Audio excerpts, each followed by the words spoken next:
spook easily startled. Have you ever explored the depths of fear?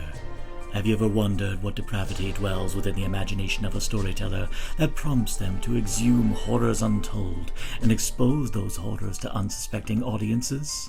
Some are repulsed, and some are shaken. However, there are those who are invigorated. So to those demented souls, we invite you to journey inward into the dark bowels of human imagination.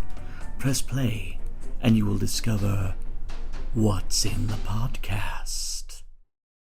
And welcome back to another edition of What's in the Podcast, Maestros of Mayhem edition. And if you have been paying attention to this particular segment, recently we have tackled the great John Carpenter, but more often than not, people constantly do the whole Craven versus Carpenter thing. And I can never, well, actually, I can't give an answer. I'm actually more of a Carpenter guy, but you know what? Game recognizes game, and Craven, there's a reason people make that, competition because, well, let's face it, they are titans, and it would be absolutely remiss of us as a horror podcast to not recognize said game in the form of Wes Craven. And even more aptly, because I did that episode with Matt Kanopka, we had to talk about the other side of the X-Trinity of this podcast and bring in JT back again. Welcome back. Hello. I'm excited to be here. Excellent. So, first off, as we record this, it is still the end of January, but how has the year kicked off for you?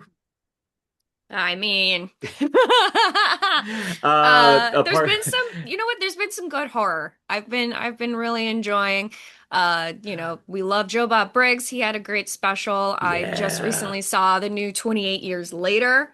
I Oh, loved baby. that. Loved that. Man. Oh man. Yeah. I've been saying to people, it's like I may very well, I've always been like saying sooner or later with this receding hairline, I may shave my head. And I'm like, well, what better reason to do it than to cosplay Ray Fiennes in that movie, man. Man, yeah. Yeah, I freaking loved it. I loved his character in the first movie, but man, they just leveled him up in the second movie. He was just freaking amazing in it. Absolutely. But we are not talking about Alex Garland or Danny Boyle or Nia DaCosta today. Today we are talking about Craven. So, what compelled you to choose Craven to talk about for Maestros of Mayhem? Oh man, Wes Craven has been a big inspiration of mine since I was a little kid. It was really watching the Scream movies and even the dreaded Scream 3, that's about making horror films. As a young person, I was very impressionable, and that's when I picked up a Sony Handycam and made my friends be in all my little horror movies, and it really goes back to his. And thankfully, I watched many more of his films, not just Nightmare on Elm Street and Scream.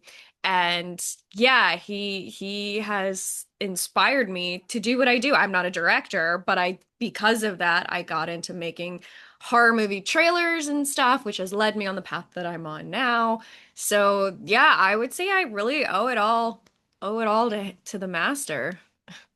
Oh yeah, and the thing that's wonderful about actually I think it's interesting and fascinating about Craven to me versus anyone else that we have covered or will cover on this segment is that he did not start from loving horror from the beginning. He actually had a very fascinatingly actually in a way kind of similar to me, a very repressed, very conservative upbringing. I believe he said he was a Baptist, or I think he came from a A Baptist family, fundamentalist. a fundamentalist, a Yeah. fundamentalist upbringing, and he apparently did not see his first movie until like first actual movie until college with To Kill a Mockingbird. So It's wild. even yeah, Wild.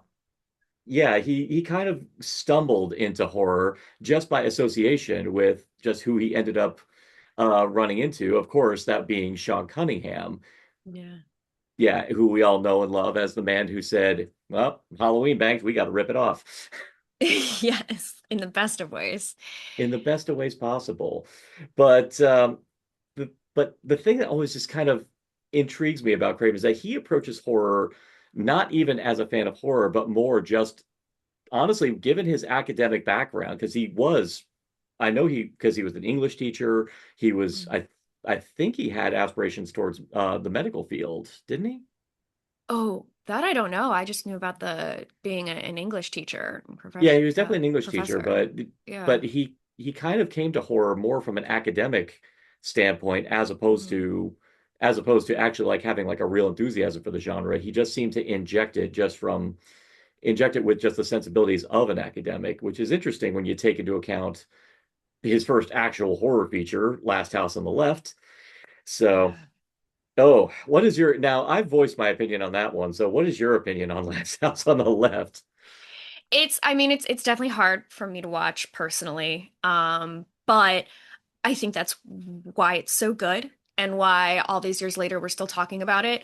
I mean, you mentioned how Wes Craven, he was an English teacher, and to me, that's what I love so much about his horror movies is he isn't going into this like I'm gonna make a horror movie and I'm gonna scare people and I just want to terrify the audience and take their money. And I'm not saying that that's what, other horror directors do, but he approached it, he wants to tell a story. And he found the most visceral way to tell this story. And I think at its Hmm. heart, it's so difficult to watch, but it's difficult because it is a story that really resonates with people. I mean, even if you haven't been through something like that, as traumatic as that is, the story of loss and then revenge is, I think, something everyone can relate to on whatever level.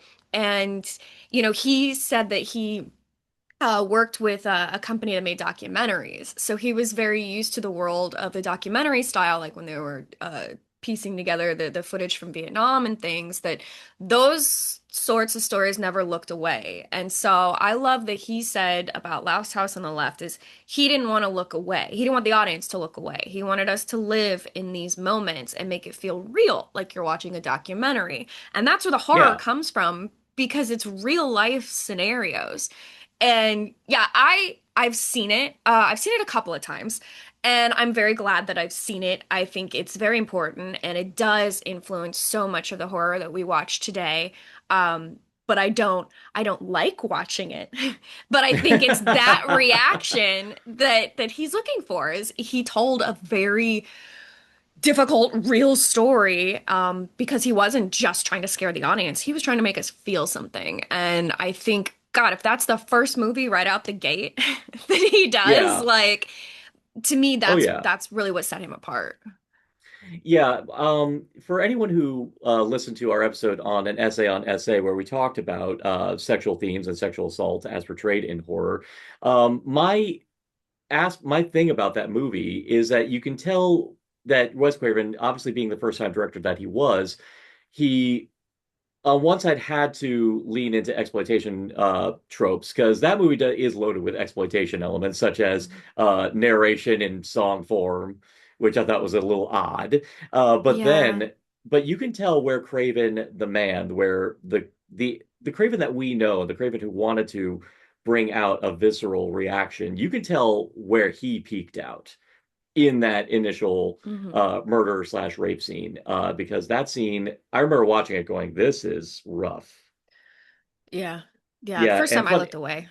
Yeah, and funny enough, and this was at the same time I was doing research for that episode. I also had to watch I Spit on Your Grave at the same time, and I'm like going, why am I having an easier time watching I Spit on Your Grave versus this? And I actually Hmm. found out why, and a lot of it was because Wes Craven at that time, because he was still a novice, he didn't really know how to work with actors, so he ended up just casting actors who just had a good natural instinct for how to go there. And he cast David Hess, and if you've ever watched David Hess in anything, that dude was fearless to a Terrifying. fault. That dude was fearless to a Terrifying. fault. I mean, I just recently watched A House on the Edge of the Park, who Oh. Rogelio Deodato, which if you that name alone should tell you what kind of movie that is, but he cast David Hess in that movie because he saw him in this movie, and it's Hmm. like, oh God, they basically cast him just to be that same character, and it was like, oh God, this is Yeah. uncomfortable. Yeah. Oh yeah. I haven't seen Yeah. that one, but I can imagine since I have seen Miles House on the Left. Yeah, exactly. So, but yeah, Last House on Left was a major hit, and a lot of it was because people that movie, and he said lines were around the block because that movie was promising to show you something that at the time people were not Hmm. comfortable with, Hmm. and it showed that Wes Craven was wanting to. bring out a realism which at that time had not been shown in horror. Yeah. But he never wanted to make strictly that movie. In fact, I think after that he collaborated, I think, with Cunningham on like he wanted to do a comedy, he wanted to do drama, he wanted to do other things, but none of those Hmm. projects panned out. And he was not doing well financially, and inevitably they just said, "We got to do another horror film." And he's like, "I don't want to do one. I'm in Vegas. This guy's telling me let's go shoot a movie in the desert. Damn it!" And then, yeah, great inspiration right there, just being in the desert and gave Yeah, birth to The Hills Have Eyes. Yeah, yeah, I love that. I mean, he did not, yeah, set out to be the master of horror that we all bestowed that title on him. He, just wanted to tell these stories, but I mean, it is interesting as someone who works in the industry, you kind of have to go with the flow, and unfortunately, you have to go where the money is and where the jobs are. And hmm, sometimes beautiful things happen, come out of the things that we don't plan. And I speak from yeah, experience. I've ended up working on trailers for video games. Never really played video games before, and now I love it. And now, but so just like imagine if like he had really continued to turn his head up at horror and was like, I don't want to do this. I hate this. And I think yeah.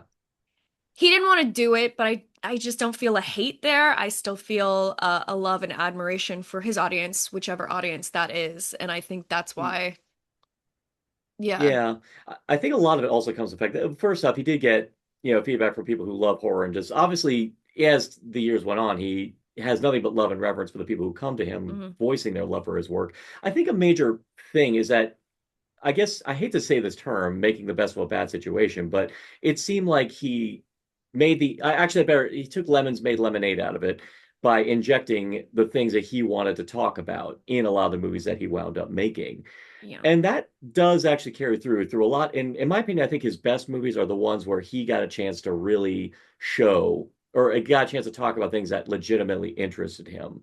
I mean, Hmm. from my money, jumping ahead, but I think for my money, I think his best movie is The Serpent and the Rainbow, and a lot of that was because you could tell he legitimately wanted to talk about the political unrest in Haiti at that time. Hmm. And obviously was very much interested in the actual true nature of zombies and the Hmm. nature of voodoo. You could tell that's what the movie he wanted to make Oh, yeah, in there, and it absolutely. shows in every frame of that film. Yeah, I mean, to me, that movie was never scary to me. And I get that it has the horror elements. And I'm absolutely not a horror gatekeeper. I will not sit here and be like, well, that Mm. movie's not a horror. I mean, I feel like if it scares you, then it's valid. For me personally, It's though, it's like I've never really put that movie in the horror genre in my head. It's got very uneasy, scary elements, but I don't know that one. And I'm saying that as a compliment, is that I like that yeah. he didn't just try to make, you're right, he was really trying to tell this very important story, especially at the time. No one really had any idea what was going on in Haiti. And Yeah. yeah, I know you're I laughing. do You have you're no, definitely no, I have to no, disagree. no, no, no, no, I agree with you actually. No, but there's one aspect I will say that it is scary if you have a scrotum. Okay, okay. Yeah, that's you know what? And fair. Valid. You know what? It's like I could easily watch the nut crunching scene in Casino Royale because I watched that scene in The Serpent and the Oh, Rainbow. yeah, you know what? You're right. And you're right. It's funny. That Uh, scene wasn't even the first that like popped in my mind, but it's the same reason why any of but these you, sexual assault films, women are like, yeah, this is the scariest thing I've ever seen, and I know exactly where this is going, and men are like, what?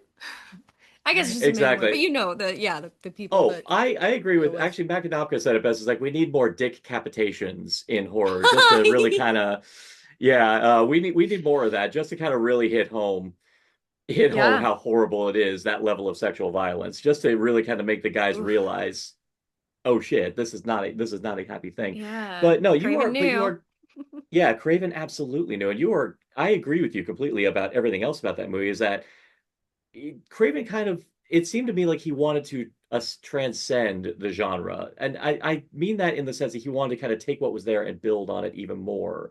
Hmm. to make it something that had that actually you could say even had broader appeal beyond the confines of a fan base. It seemed like he wanted to actually make a legitimate statement with a lot of the works he did. I mean, even Nightmare on Elm Street, for as popular as that film is, the film is about confronting the things that scare you and confront trauma and confront family issues that we have, and also Oh yeah. confront the sins of your family as Yeah. well. So he still was injecting things that are actually vitally important. Even Nightmare 3, even though he didn't direct it, he had a hand in the story. He was talking about how the establishment fails our kids by not listening to Oh them. yeah. Oh yeah. So, yeah. I mean, that whole So, franchise I think is so special because it really gets into the point of view of the teenager. And I feel like the first Nightmare on Elm Street, at least for my memory, it was one of the first times watching a movie where I saw the parents are wrong. And it wasn't just the parents, the all the adults in this town totally messed up. And it's because of what they did that the kids are having to like clean up this mess and deal with it. And it was like one of the first times where it really brought adults down on like our level in a way. mhm. It made them vulnerable, and it was the first time I've seen like, wait, adults can be wrong. They can do the wrong thing, and the kids were the ones that had to be strong and fight back. And I thought that that was such. I mean, I watched that movie pretty young, so I'm sure there were other films before that, but in my memory, that was the first time that I really saw that, and it resonated with me, and it kind of shook my foundation in a way, because at that time it's the adults are always right. They always have the answers and they always know how to deal with Mhm. things. And yeah, that was such a unique point of view and a stance that he took that he then, yeah, as you said, you see peppered in sort of throughout the whole series. I mean, Dream Warriors is that on a bigger scale. Just like you said, it's like not just the parents or the adults of this community. It's kind of like the whole government sort of failed Yeah. these children in their healthcare. Precisely. Now that actually you're thinking, and I'm glad that we're on this train of thought because I'm even going back to Last House on the Left. A lot of that movie, and normally I agree with the people saying that in a rape revenge film, it should be the victim who should have the agency to have that revenge. I Yeah, think in yeah. the instance of Last House on the Left, though, I think it should also be noted that it is the major tragedy of that movie is the fact that the parents were in no position whatsoever to help their kid because they weren't there. And there Right. is a level of tragedy of the fact that, yeah, they get revenge, but there's that sense of like that's all you have and you're just left with nothing Hmm. because Hmm. all you have is just your anger and your rage about the fact that this horrible thing happened and it's like that's all you got because you weren't there and all you're left is just the sadness that nothing you could do to save your kids. And you could even say, I kind of feel like with Hills Have Eyes, in a way, it's kind of like Craven kind of remedying that to some extent, where it's the idea that no, there were that there was ways they could have prevented, but unfortunately, because they were attacked by something that they just could not 100% understand, Hmm. or Hmm. just would never even imagine that this is what it is that was coming for them, that they were just caught off guard. And I remember Craven said in an interview with Mick Garris, he said that that movie is kind of just a big old metaphor for humanity's position in the grand expanse of the cosmos. Think about the fact that we, as this little sad little mud ball in the wide expanse of the universe, Hmm. we don't know what the hell is out there. For all intents and purposes, Earth is that RV trapped in the desert in this hostile Yeah. landscape that we don't know what is out there and that there's nothing we can do to be prepared for if something comes at us that could just completely annihilate us. And that all we can basically do is learn how to roll with the punches afterwards. And that's kind of what Hills Have Eyes is that this family stumbles into something in this hostile landscape and they get attacked by something that they couldn't possibly imagine. And then a lot of it is just the fallout of how they deal with it. Yeah. Yeah. I love that way of looking at it because that is, I think, the scariest thing to anyone is the unknown, because you can boil down almost any fear and it really comes down to the unknown, the thing that you don't see coming. And yeah, The Hills Have Eyes was a great metaphor for that, that we're in this terrain that we're unfamiliar with and we don't know what's out there. We don't know what's watching us. Yeah. And I love that. Like, I honestly, I had never put it together that that's on that big of a scale, that that's us on this planet. And that's Yeah. just our lives constantly, but it's so true. Yeah. And And yeah. you watch that family. You watch that family, and they are like at that time like the peak American suburban family, with the fancy Hmm. art at the Hmm. time, fancy RV, the Yeah. father who was a cop. These are people who like in normal society would be like top of their game kind of thing, but now they are humbled by the fact that they are alone, broken down. Yeah, they are, it just goes to show that with all of our modern conveniences, we are worthless in the grand expanse Yeah. of the wilderness. Yeah. It's like we are absolutely, we can be as prideful as much as possible about all the hell. You even got one character who can just do flips on a dime. Yeah. And I forgot about that. happy Aryan guy just I do a love big that old flip, and movie. he's like, yeah, he does it just because he wants to, but it's like, I think that's why they attack her, like going, I think that's what it is. I think, Papa Jupe was like going, motherfucker, I can't do that. You gotta kill him. Gotta kill him. Gotta kill He's him. cooler than me. Damn it. So with that in mind, I mean, it's kind of cool that Craven, even though he does a project, because a lot of times they say, "Oh man, we got to do another one of those." Even when he doesn't want to, it's amazing that he's able to find something out of it to make it into something that very clearly pleases him. And I know for a fact that he went through hell on Hills Have Eyes. I know that the shooting on that one was not Oh pleasant yeah. Yeah. because due to the budget, they didn't have the budget to do the safety restrictions or Hmm. the safety things on that. So they were running into rattlesnakes. They were running into like a whole bunch of, yeah, I mean, it was freezing on that. I mean, I remember Dee Wallace saying that she has no regrets about the production. She said in the end, it made a great movie and she loved Wes, but she openly said they went through extremes on that production because of just the Yeah. limited budget on that. But uh, it says a lot about a director when even with a lot of the glaring production issues on the making of a movie that he can still rally everyone to follow through on the project with the utmost conviction. Because I know some bad directors out there who will collapse at the first sign of difficulty like that. So says a lot. Absolutely. I mean, I just love kind of what you said, that we know he didn't set out to be the horror director, and in fact kind of didn't want that.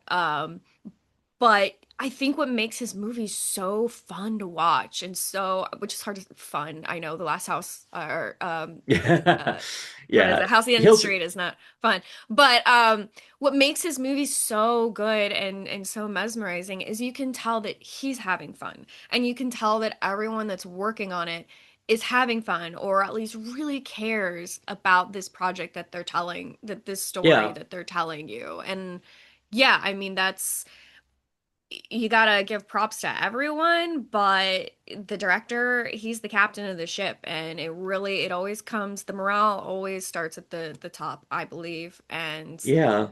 you're right, there's just something special there. Like, what I wouldn't give to have just been on set one day on any of his movies and just to see how he works. And I yeah. love that you said, I love that you said that because actually on Last House on the Left, after they shot the rape scene, Mhm. when all the crew kind of adjourned at the end of the rap day, and I think they were having like dinner They had afterwards. lunch, There they was went an straight to lunch. Yeah, Yeah. straight to lunch, and there was this air like everyone was like they were bummed out, but there was no sense of like we're walking because this is like fucking awful. But there was like this sense like they knew that they were making something important here Yeah.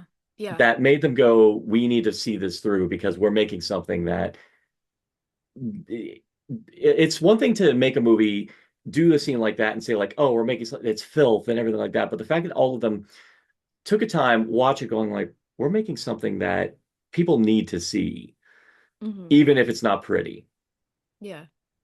Exactly. And And that's, I think, yeah, yeah, my use of the word fun isn't quite what I meant. They're not all fun, but engaging, um, engaging. engaging, and he puts an importance on everything that he does. Even if it's like, this isn't the movie I wanted to make, this is just what the studio gave me, and this is what I need to do to make money, but he still finds the importance in that project and brings it out across the whole board. And yeah, I mean, Yeah, I film think it's after safe to film. say, oh yeah, I'd say it's safe to say that any of his lesser offerings, one thing I'm noticing, like with a lot of the ones I would say are probably like not his best, I always notice that there's a connective theme that it has nothing to do with Craven, that the movie doesn't isn't like best example I'd easily say that his weakest would be Deadly Blessings.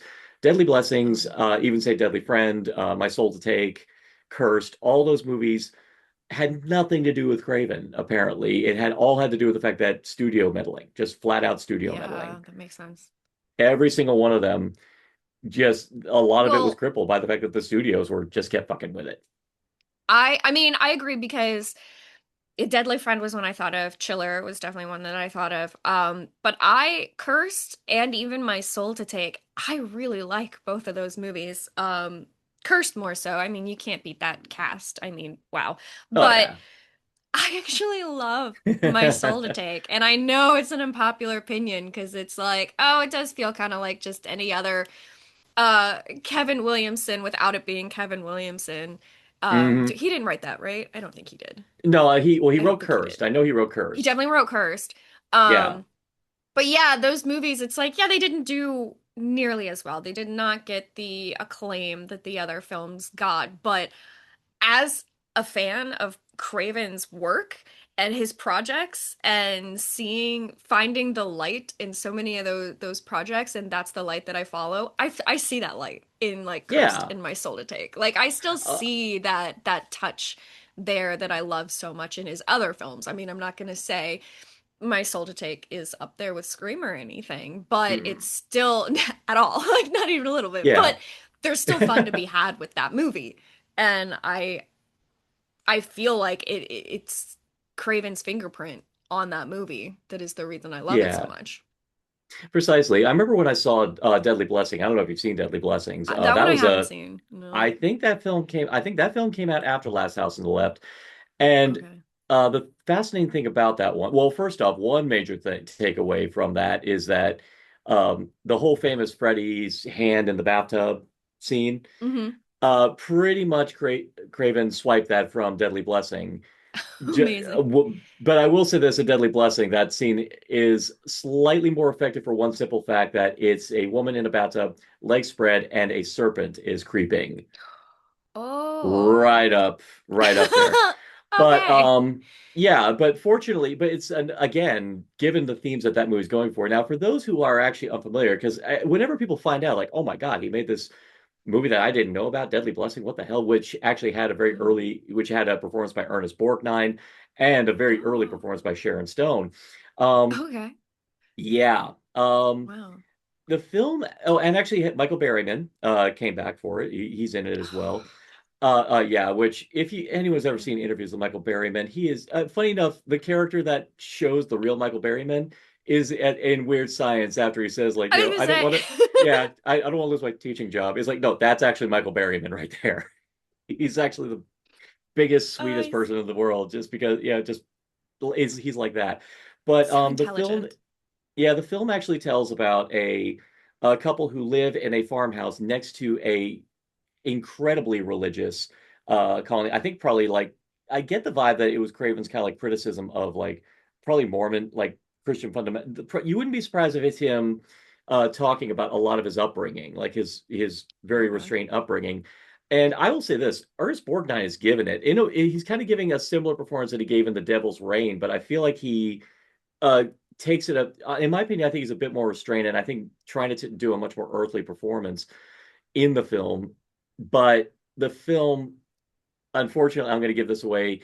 It has an attempt to try to do the ending from Sleepaway Camp, but all the Oh. problematic sides of people claim about Sleepaway Camp are way more problematic in Deadly Blessings. Oh Because at no. least you can say Okay. with Sleepaway Camp, there's a good thematic resonance to it, but here it's like, ooh, Just not shock so value. much. Yeah, but the other problem with the movie, and this is where I think the studio aspect to it is that the film I felt was working a lot better when it was strictly earthbound, when it was just more about modern society versus highly repressive, even tyrannical religious religious upbringing. But then Hmm. you could tell the studios were like saying, "Well, isn't this a paranormal movie? Isn't this like a supernatural movie?" And they kept trying to force it to be a Mm. supernatural movie, and the ending just goes falls apart because of Okay. that. And it's Yeah, like, maybe. Mm. yeah, it just falls apart. And I know that that is one of those ones that I know Wes Craven tries to like disown because he's like going, that stopped being my movie like midway through production kind of thing. And it makes me sad. But like I said, the best things about that movie are the stuff you could tell was the stuff that Wes Craven wanted Hmm. to make to put into that film. That's so So interesting. You said that was his movie after Last House on the Left, I want to say so. I don't have the IMDb in front of me, but I or at definitely know least it. somewhat, because it Yeah, sounds like yeah, this is all pre Nightmare on Elm Street, where he really wasn't doing supernatural horror anyway. So it's very strange yeah. that the studio is like, well, it needs to be supernatural. Like he's already with Last House on the Left and Hills Have Eyes. He's already established he can do horror without anything paranormal, Exactly. and it's still very horrific. Um, there must have been some other really big movies coming out of that time that the studio was like, "Oh, we need it to be like them. We need it," because that's you. I feel like usually what ends up happening is the copycatting Yeah. effect. Like, well, that works, so we have to do it like that, and that's so sad whenever that happens. But at least it sounds like, um, despite all these things, I am gonna have to watch it now because I'm morbidly I curious, and I feel like I want to you know know. But what? it does at least sound like he was able to You recycle know the good you things know what from we should it. do? You and I Yeah. have been talking about doing, teaming up to do our own little horror hosting Oh, streaming thing I would. online. I think we should I would. do that. I think that's the format we should go into, where both of us watch the movie and then just have like a nice little discussion at the end of it. Kind of like our own. Yeah, We should do that. absolutely. All right, well, all right. Absolutely. Stay tuned, everybody. I think we're finally gonna set that in motion because you and me have been talking about doing that for ages, and I think we figured out what we need to do. There you go. Right there. Yeah, I think there we go. Um, well, yeah, actually, I'm looking here, and I'm glad we had this time. Yeah, he did something called Summer of Fear. Then he did Deadly Okay. Blessing. But then fascinatingly, his next movie after Deadly Blessing, even with it being a comic book movie. Yeah, that's the thing I wasn't expecting that Wes Craven would do a comic book movie. Swamp Thing. Oh, right. Yeah. Yeah, which I did That watch was a fun recently. one. Yeah. It is, I wonder now, again, Craven with his background, knowing the fact that he probably never picked up a comic book in his life, it's fascinating that he chose to do this movie. But I know Swamp Thing, I wish I knew more about the character of Swamp Thing. It's sad. The only thing I know about Swamp Thing was Jim Wynorski's sequel they did with Heather Locklear. And Oh, yeah. the very brief animated series that Fox Kids had. Oh, yeah. I never watched that, Yeah. but yeah, I think I do Oh yeah. remember it. Well, Sorry. not a lot of people did. That's why it only lasted for like 5 episodes. The Okay. toys were Okay. boss though. The toys were freaking Okay. boss.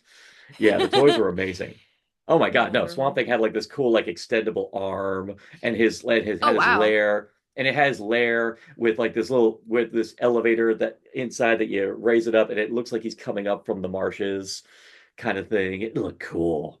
It looked so cool. It was awesome. Amazing. Okay. Yeah, Okay.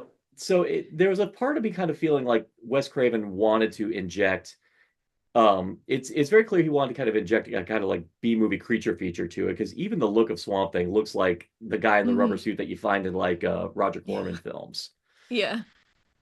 kind of thing. It seems like he wanted to there's this sense to me that he wanted to make like a B movie, like an actual like God's honest creature feature, creature from the Black Lagoon kind of classic style monster movie with Yeah. it. God, I would love to hear from his perspective. Maybe there's an interview out there somewhere. I would love to hear how he got into that project because you're right. It is sort of the two things that stick out is obviously what was it, the music in the room? No, the Meryl Streep film. Um Yeah. that he Oh, did very Music of the well. Heart. Yeah. Music of Music the of the Heart. Yeah. Heart that yeah, was like Yeah. Oscar nominated and stuff. But if you look at it as IMDb, it's like that one and then Swamp Thing like totally stick out. Like how did I do know that like Music the Heart, I know how that came about. Like that was a passion project of his, but Oh, I'd love very to much hear so. the how Swamp Thing came about because you're right. That is, I never thought of that, but I don't think he would have read comics. Definitely not as a kid. And once you're in college, I feel like even though, yeah, I was a comic book nerd and still am my whole Oh, life, but we all most were. people, once they hit college, they're not gonna then decide to go back and read comics. So Yeah. that's a I mean, there was a sense that he wanted to try to inject. I mean, because I will say, funny enough, I went back and watched it just recently in preparation for this. mhm. Finally sat down and watched it, and I could tell that especially with the character of Dr. Alec Holland, played wonderfully by Ray Wise, uh, Oh I yeah, might yeah, add. yeah, yeah, yeah. There was a sense of warmth that he wanted to inject into it. You could tell Craven has a enthusiasm for academia in the Mhm, way he writes all the scenes with Dr. Alec Holland and his relationship with Adrian Barbeau's character, mhm. which you throw in Adrian Barbeau in anything, it's going to be freaking, yeah. Love me some Adrian. Best Oh yeah. off-screen Catwoman ever. I always forget about that. People I always just talk think of about Mark her in the Hamill, but fog. no one ever. Yeah. Yeah, Oh my God, that's I just love her in the fog. she's so gorgeous. Ugh. She really is. But he went through this spell where he was still just, you could even say he maybe even did it just because he was still struggling through. Because he really didn't have a hit since The Hills Have Eyes, so he was probably still just doing projects just to stay afloat, Mhm. which is what landed him actually practically forced him to do The Hills Have Eyes Part Two, Right. which Yeah. I know he did not want to do that movie. I know that and I don't know if you've seen The Hills Have Eyes Part Two, but you can tell he did not want anything I to do with that movie. I know I've seen parts of it. I don't think I Oh, actually sat down and watched the whole thing, if I'm being honest. And yeah, that was like way back in college. Yeah, I've seen parts, but yeah. It's yeah, Yeah, there's very little of tough. value. Yeah, it's well, funny enough, yeah, I wish it was tough. I wish it was a tough watch. I wish it had the same edge that, baby Van, you Oh Van, yeah. you. It didn't have that. Instead, I it was meant like a tough in a bunch of very different reason. Yeah. yeah, no, it didn't have that. I think that was a major problem with the movie is that it didn't have that edge. And I think it's a testament to how little fucks Craven gave about the project. Um, uh, I think it was Beast. I think that was the surviving dog. The surviving dog comes back for it. The dog has a Oh. flashback. There's a point in the movie where the camera lands on the dog, and it flashes back to Oh no. the movie, to the last movie, and I'm like going, really? I don't know if the That's dog has the definitely capacity. someone is like, we need to tie this to the original. We got to remind the audience because, studios always think the audience members are stupid. Oh, we got to Yeah. remind the audience that this happened. How can we do it? Well, the only, character around is the dog. Perfect. Oh no. What? Well, that no. Here's the thing. Characters do come back for this one. In fact, Okay, okay. yeah, well, I forget. I think it was Ruby. I think the character, the woman the member of the family who actually rebels and Oh, yeah, yeah, goes. yeah, yeah. I'm so Yeah, bad with the no, character names in any yeah, film. she I no, can she never does remember actually names. come back, and the whole thing is that they for some reason end up back at the same they end up back at the same patch of desert, and a lot of Right. the family somehow, some way are still alive in lieu of getting mauled by a dog, or killed by rattlesnake venom. But it's like somehow, some way they're still alive and Of course. uh menace them. Again, just it's one of those movies that Wes Craven did not. I think that was Wes Craven at rock bottom. Truly, Yeah. I think that was him at rock bottom, as in did it because he had no choice, didn't want to do it. And I know for a fact that was his Star Wars Holiday Special. That was the one I know he wants like to wipe from everyone's consciousness because, and I know, Yeah. and it makes me sad because Robert Russler's in it, and I love me some Robert Russler, from Nightmare 2 and freaking Vamp. I love me some Robert Oh, Russler, but yeah, yeah, yeah. even he knows is like, yeah, that movie. I mean, a lot of people throw around the word sellout and stuff, and when you have to do these projects for money, and I think people forget that just because it's creative doesn't mean it's not a job, and you still have to make a living, you still have to pay your bills. And, these projects that just sounds like a gem. I'm kind of glad I didn't watch Yeah. that movie. Hmm. But I'm still thankful for them in a way because it's like you still have these stepping stones, and it's because he did that, paid his bills, that then it led him, to the next big thing, and it kept him Yeah. working. And so, because clearly, he'd already come out with such amazing films, but his best was yet to come. I mean, And in fact, that was his next movie multiples. right afterwards. Yeah, Yeah. So precisely. yeah, I do like to put that out there that as much shit that we give these creators, basically, it doesn't make me respect him any less. I think that Yeah, that is something that gets thrown around a lot in fan bases, that like people like, well, I've, lost respect for so and so because they did this, and it's like, unless there's other reasons behind it, but sometimes you just got to do something to keep the lights on, and because of precisely. that, now we have this gift that is your shirt. Like, Precisely. Oh yeah, and that really was the next step for him was when he ended up making. And I know that he had the idea for Nightmare on Elm Street for a couple years, that he was shopping mhm, around that mhm. script and no studio wanted to touch it. I mean, New Line chose it flat out because they needed something at Yeah, that point because yeah. they were trying to break out into feature filmmaking. The only other movie they had that they themselves produced at that was coming out at the same time was Alone in the Dark, uh, Mm, which was directed by Jack Shoulder, who would ultimately direct Nightmare 2.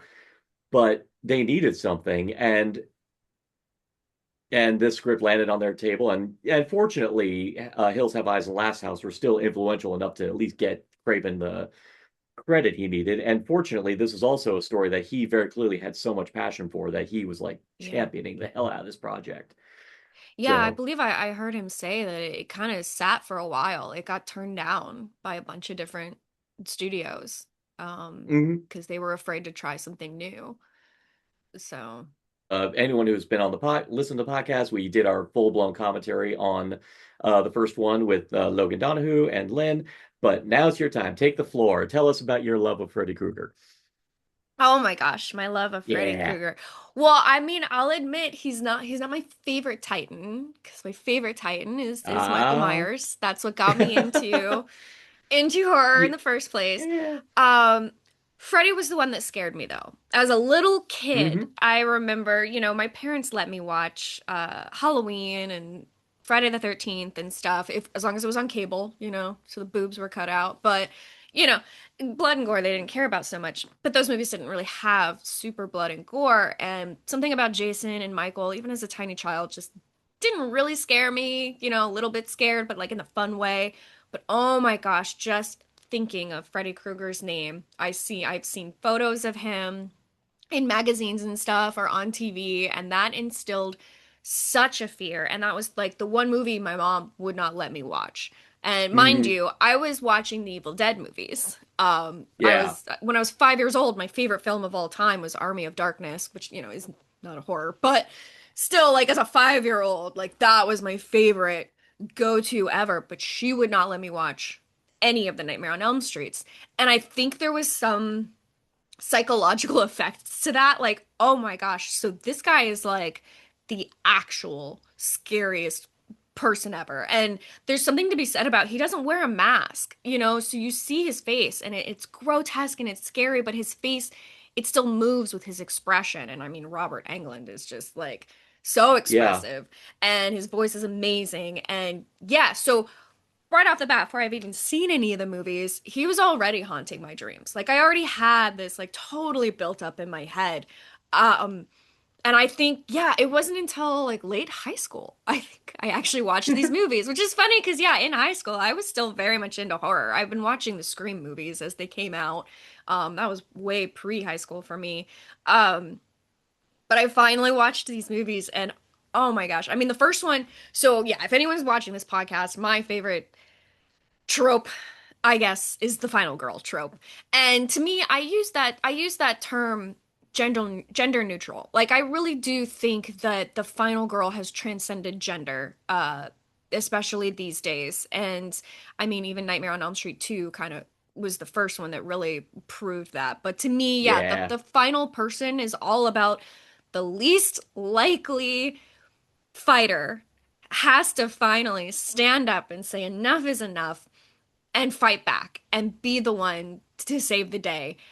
They don't always survive. the day might not be saved, but they're the one that's fighting back. And I think Nancy, God, Nancy and that movie, I feel like there really wasn't so much to be scared of. I could have watched this movie when I was younger because yes, he's terrifying, but Nancy represents that young, almost small girl who's could be weak, but she's also just sort of the everyone, the regular suburban person who no one believes her, and yeah, she steps up and then she fights back. And I mean, I love it. I rally around her every time, and seeing when I saw that role for that movie for the first time, it just like it really clicked something that like that's the kind of person I want to be, and that's how I want to tackle all of my fears, like even normal fears and stuff. It's just to stand up and say enough is enough. Let's deal with this and make a plan and follow through. And yeah, God, those movies are just, and I don't know, they get better. I mean, my favorite one is number three. Number three is my favorite of I the series. I go to bat. No, I'm with you. Funny enough, with the Nightmare series, I actually go to bat for like to varying degrees each of the installments because to me every single one of them have value to some extent. I agree. Um, I admittedly when we do our commentaries, inevitably when we get through our commentaries, I actually can't wait to get to Freddy's Dead because frankly, Freddy's Dead was my first real Freddy movie. And honestly, and I actually tell people, is like, if you want to get your kids into horror, Freddy's Dead's actually not a bad gateway horror because it's so silly, because it's cartoony, because it's Hmm. fun. You still have Robert Englund giving it 110% Hmm. in the part. You still have a great, actually, not just one great heroine in the film, but you actually got multiple great Yeah. heroines, like with Tracy. You got Yaphet Kotto freaking giving it. It's like, and a lot of it, and to me, I think none of it ever really betrays the core thing of what makes Freddy a terrifying icon. And a lot of it is just because Freddy is someone who it's hard to fight against Freddy. There's a Hmm. level of surrender and there's a level of risk when you choose to step up to him because ultimately, in order to step up to him, you gotta basically surrender your body. You have to basically give in your mind to it. You have to go to sleep in Yeah. order to Be fight it, and vulnerable. it be vulnerable. You have to make yourself vulnerable in order to fight him. So that right there is already the thing that makes Freddy utterly terrifying to me because my Hmm. one of my chief fears, as I've said to people, is the surrender of free will, is the idea that you are in any way forfeiting some kind of control over your fate or your destiny. And to me, and I think, sorry for anyone who's regular on who listens to the podcast, because I'm sure I'm repeating stuff said before. To me, the thing that ultimately makes the whole concept of Freddy Krueger terrifying is the fact that he is attacking you in the one place where you need to feel safe. Hmm. Because for all intents and purposes, you are forfeiting control for anywhere ranging from 6 to 8 hours a day Yeah. by going to bed. I mean, you think about that whole urban legend where people say, like, oh, did you know that you actually secretly eat spiders when you go to sleep because they crawl into your Yeah. mouth? It's like, yeah, I don't need to know that because I No, yeah. want to actually sleep. Fortunately, I have a CPAP, so those fuckers ain't getting in. But but it's like that's the scariest thought. And unfortunately, what if there was someone that could get you? And I think, and Craven, going back to Craven, I think when he initially read that article about the refugees who, because that's where it came from. It came from the refugees who died in their sleep because they had seen so many horrible war atrocities that it Hmm. was keeping them awake at night because the nightmares they had were so vivid that they were terrified to go back to bed. And Yeah. ultimately, when they succumbed and when they had to go to sleep, they died in their sleep because their Wow. nightmares are Yeah. so powerful and so vivid. And I love the fact that that's where Craven got his inspiration, was just not even from like other movies or anything like that, from real world incidences that occurred. And because if there's anything we can say right now, nothing is scarier than the real world. Yeah. Yeah, absolutely. And he found a way to embody that or give a face to that real thing that can happen and that real fear. And he put it into like this singular character, which yeah, was such a masterful stroke. I think I love. Yeah. And I think for any kid, and I remember for me, I was as a kid, I was terrified of Freddy just like you were because of just that core idea of like, well, first off, the fact that this one specifically targets kids. Yeah. Yeah. Yeah, I think that's a major factor too. I mean, Michael Myers will kill anyone and anyone indiscriminately. It doesn't matter. Though he's weird against babies. He seems to pass by babies. He'll kill Yeah. kids, I like but he it. won't kill babies. I like But it. and Jason, while he'll target, philanderers, in the end, you get in his way. You're getting out of his way, Oh yeah. in no time flat. But Freddy specifically and sadistically targets kids, whether he has malice towards the kids or he's doing it as a way of revenge against the adults Hmm. who uh who burned him, literally burned him back then. It's like, Yeah. no, he has a specific modus operandi, and that is terrifying, especially if you're the one in his crosshairs. Yeah. And there's just Yeah. there's I feel like there's also that element of him being in your dreams that it's harder to voice that when you're awake and to tell people this is happening and I'm scared. You can't just point at, Michael Myers, oh, the escaped patient. I'm scared. He's coming. There's People can understand that. People aren't going to Yeah. understand when you wake up and start saying, "Oh, this is happening. You have to believe me." Like it puts you in that position that it's going to make you look like the crazy one and no one is going to believe you. And so how do you deal with that when you're the only person that knows that this is Hmm. happening? And yeah, I have always found that to be genuinely terrifying. Any of these movies where a normal person is forcefully put into like a mental ward and they have to be telling, oh, I'm set up or all of this. It's like whatever you say, it just makes it worse and makes everyone not believe you. And that was exactly what was going on in the first Nightmare on Elm Street. Oh yeah. It's And terrifying. I think because Wes Craven had a hand in the development of the story of Nightmare 3, I know that ultimately Frank Darabont and Chuck Russell, I think, took the reins a bit, but I always felt like one key moment I felt, in my opinion, was quintessentially Craven was the moment when Kirsten is freaking out, like wielding the scalpel, chanting the nursery Yeah. rhyme, and when Nancy finishes it, I was like, I'm even getting choked up. I get choked up I thinking I about just that got scene chills. Yeah, yeah. because to me, this poor girl is freaking out because all the adults are trying to do the one thing she's screaming at them not to do, Hmm. and saying no, and yet here's the one adult who actually like finds that way to Gets it. let her know someone is listening to you and someone understands you right there in that moment. How many kids need that from their Hmm. from adults right now? Like at that point, we need kids right now need adults who can legitimately can understand where they're coming from and is actually listening to them. And that moment to me was so powerful. Yeah. Yeah. And Heather Langenkamp fucking slayed that moment. So good. It's Yeah.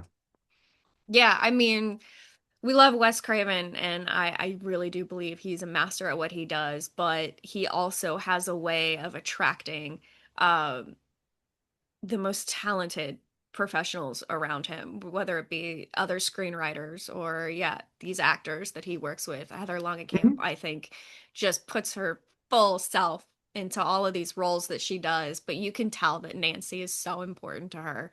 And yeah, Yeah. it's Oh, oh. precisely.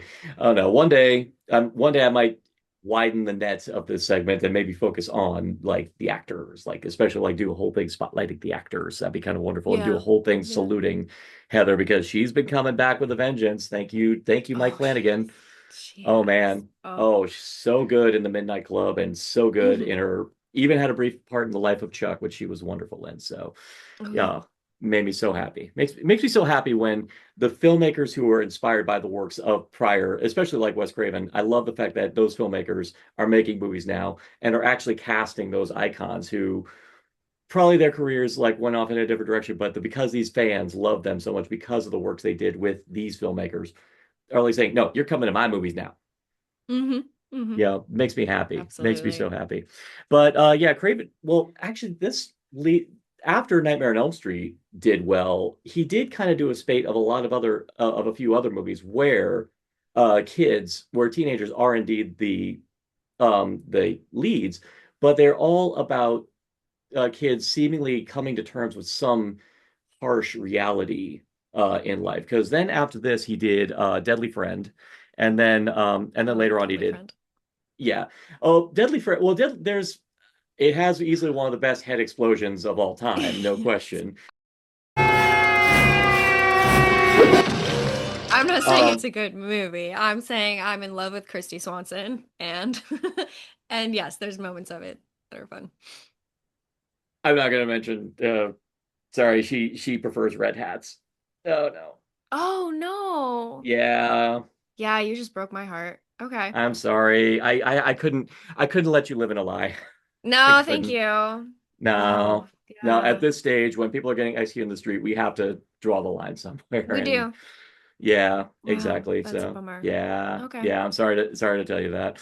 I don't know, but even so, yes, Christy Swanson. But I think the thing about Deadly Friend, well, that and actually, I kind of put that in point up with Shocker and even with Nightmare on Elm Street. All of these movies seem to be about kids being confronted with the harsh aspects of life. Hmm. Specifically, yeah, the people who are out to get you, the just death and dying, and even just the idea that even after our demons are dead, do they still kind of haunt us afterwards, Yeah. especially when they have affected us so personally? I mean, Deadly Friend, for those who have not seen, Deadly Friend is about a kid who moves into his town. He's a computer genius, made his own little cute little robot, kind of thing, which sounds like a person with a bad throat problem. Uh, what who what voice is that for a robot? I don't know. I don't know. Yeah, it's so strange. But unfortunately, this girl that he becomes friends with and kind of has a flirtation with, unfortunately, she gets murdered by her abusive father. And not being able to let her go ends up reanimating her body with the use of chips from his android, not realizing that just because they show signs of life does not mean that they're the person who. It's the classic case of the monkey's paw wishing someone dead to be alive again, but realizing that they're not the same person they were Hmm. Hmm. when they were alive. So but I mean, what's your take? I mean, since you obviously have a more affection for the film, what's your takeaway on that one? I mean, you kind of hit it. I don't want to say like I have such affection for it that it's not a favorite movie of mine. It's one that I saw early on when I was younger. And I mean, I'm trying to think of like how to put this into words. I loved it because, yeah, it really sort of opens up the teenager's eyes to the way life is. It really represents that loss of innocence. I think they take it in such a big way, but so many of us at that age had like pets that have died, and you're like, I just want that pet back. And it really puts in I'm not wording any of this right. No, you're actually Basically, no. I think you're doing I great. hate to say it, it's like basically ditto. Everything you said, that's what I like about it, is it really is the lesson of just because you want something so much doesn't mean that it's the right thing to have. Yeah, If that makes sense. no, makes perfect sense actually. No, you're absolutely right because as Nothing is as it kids, seems, yeah. yeah, well, as kids, we all have a hard time dealing with even if a kid loses a pet. It's a thing that we just can't that a kid just has a hard time accepting, and it's like we try to have it back in some form or another, but realizing it's never going to be the same. It's that Yeah, classic idea you can't go home again because unfortunately the home is not what it used to be when you go back to exactly. it. So in a way, that's kind of what the notion of raising the dead is, because in the end, you're just left with a soulless husk of that person that you loved. And it's like you have to actually you could even say those kind of themes kind of carried over into Shocker, where in that case it's someone haunted by the fact that they lost someone they loved at the hands of some malevolent force that they Mhm. had no control over it. And unfortunately, that malevolent force is still haunting them, even if they're supposed to be dead and gone. Yeah. Yeah. Oh yeah, yeah, yeah, yeah. I haven't seen that movie in a very long time. But yes. Shocker, yeah, Shocker. You could tell that was a movie that probably the studios wanted Craven to make because of the success of Nightmare on Elm Street. They were like saying, "We need you to make the next Freddy Krueger."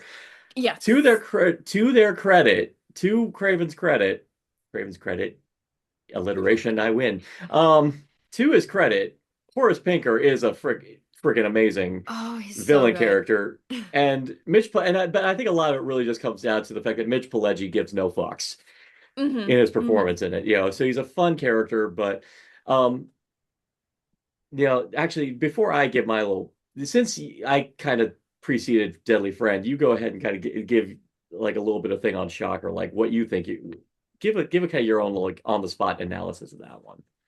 I'll try. Like I said, that one Go I for don't it. remember a whole lot. I just remember after I had watched it, is it felt like I love this villain. For the same reason you did. I mean, Mitch Pileggi, I think is just a great actor, and he had a lot of fun with it. But it kind of felt like here's the blueprint with Freddy Krueger, and now we're just gonna basically copy this. And I'm not even saying Yeah, him specifically. It did feel like. Whereas what we just spent like I don't know 10, 15 minutes talking about why the Nightmare on Elm Street series is so important, because it isn't just about a monster killing people, is it has all these very real world, real fear themes underlining it. And I there's so many parts of it that I think are important discussions to bring up in the real world. Whereas to me, Shocker, it just kind of felt like we're just gonna kind of copy the yeah, Nightmare on Elm Street deal, and it didn't really have an important message at its core, which is yeah, why it was I had a lot of fun watching it. I remember it was with a bunch of friends and we had a blast, but it isn't yeah, something that I've really needed to talk about since I've seen it. yeah. I It could put it felt, I on. guess, not as deep. Yeah, It had the you could fun put it up. surface level. You could put that sucker on at a party and have a great time, which I have. Yes. And I will say we all had a Yes. great time watching it. Um, I suppose if I had to think about what Craven's mindset was going into it, because I will give it, this was not a lazily made movie. You can tell Craven really had ideas going into it. I say if there's anything that I could probably imagine Craven was injecting into this, um, it's that idea that of the media, because there's a heavy slant towards media consumption as well. Hmm. The whole idea Hmm. that Horace Pinker cheats death by going into the electricity, going into the television, and all that stuff. I think that what he was trying to go for was the idea that even that we should be, when a serial killer is captured, executed, and all that stuff, the chief thing that we should be doing is just forgetting about them, just letting them die. And the ultimate way to let them die is just not talk about them from Yeah. here on in. But the major problem that we have, God damn it, Ryan Murphy, lay off, is that we have to keep making movies. We have to keep making biopics. We have to make. I know you're a true crime fan, but we have to keep. But the fact that There's they keep I'm a repeat. true I'm sorry. I always feel I like would say I'm I'm a calling you true out on crime that. fan, but no, I'm agreeing with everything you're saying, is what I'm trying to say. Okay. Like, I always feel like yes. incidentally, Red Rooms. See that movie if you have not seen it yet. It's so, Yeah. so good. Yeah. But it's that idea that the media keeps Horace Pinker alive by constantly like talking about him after he's Mm-hmm. dead, Mm-hmm. even though it's like, let him die. Who remembers the name of the Aurora shooter? No one, because that's what he wanted you to do, and we're not doing it. We're forgetting him. That's what we need to do. Yes. Yes. I So agree. I agree completely. so I think if there's anything Craven was probably the statement he was trying to make with that movie, I think that's what he was trying to make with it. I definitely need to rewatch it. Also, when I did watch it, it was so long ago, it was before I was actually into true crime. And that is a very big opinion that I carry into my consumption of true crime, is it should never be about the perpetrators of the crime. I think it's important to learn the history and to learn motivations and reasons, and I'm fascinated by what makes people put themselves in these situations and seek this out, but it should never come down to the glorification of the people who are perpetuating these awful things.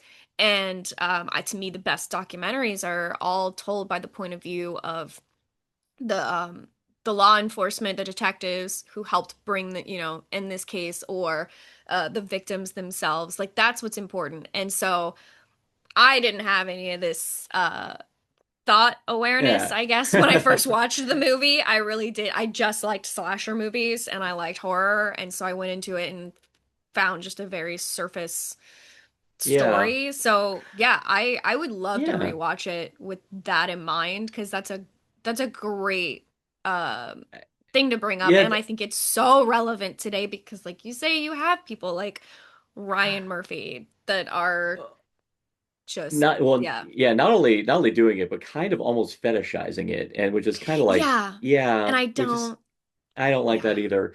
Oh, actually, even by an extension, we our main character, I believe, played by director Peter Berg, I think was the played the lead in that movie. Um, Okay. the major thing about his character is that he lost someone who he loved at the hands of the serial killer. So you got to think about the victims who are still alive after the Mhm. warpath of a killer, and think about their mindset of when the media keeps fixating on the Yeah, killer. And absolutely.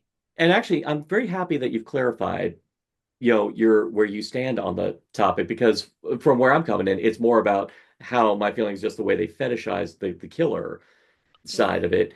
And that was the problem. Because I think around the time Shocker was coming out, I don't remember when Bundy was, but I definitely know there was a fascination with a lot of serial killers around that time. And there was a kind of like a media fascination with them where they practically turned them into celebrities, I think Oh around yeah. that time. So I wouldn't be surprised if that's what Craven was maybe commenting on, was just that.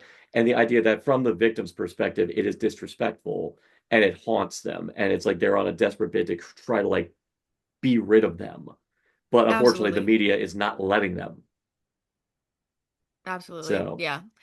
I could ooh, uh I we could need to go do, down a whole rabbit hole because there are real life survivors that have become public figures, and I think it's very important that we know their names and we exactly, hear the stories that they're telling. And yeah, I don't want precisely. to go into a whole rabbit hole, but there are really, yeah. Yeah. And that's Oh so man. that's amazing. And that definitely to me then brings Shocker back into the theme of Wes Craven, because that's to me that's what sets him apart. Well, I guess not apart because other directors do it too, but something that makes him so great is that he tells these fun horror stories that have deep meanings and Yeah. morals that apply to real day life. And so, yeah, I need to rewatch Shocker then because that's absolutely, I think, an important message. That may have to be episode two of our stream of our live stream show.